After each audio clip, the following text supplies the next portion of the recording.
And we talked about saving the proofreading to the very end.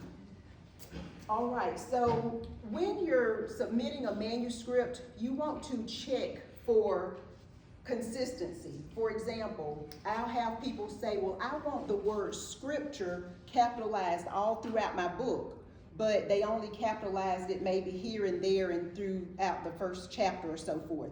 So one thing you can do with Word again is to do find and then go through, put that word in, and then look at every time you've used that word to make sure that there's consistency. So that's just one of the things that you want to make sure that you've been consistent with.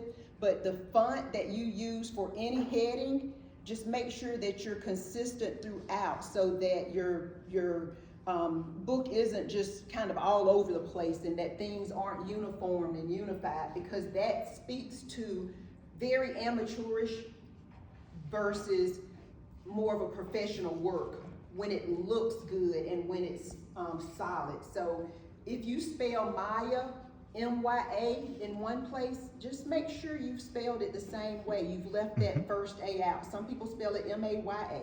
So those are the types of things that I see often when people send in books. They've made a lot of different changes throughout. They haven't made sure that things are consistent. I'm not going to go through this list. I do want to say though that tense, that's another thing. If you're in past tense, stay in past tense. Don't come up to present, unless, for example, you're in present tense, but then you're having a flashback.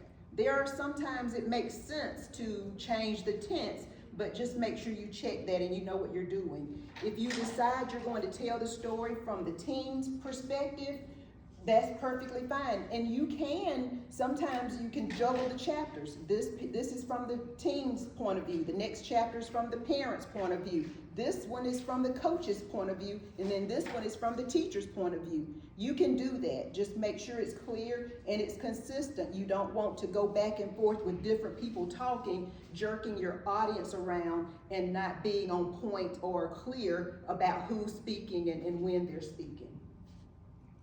So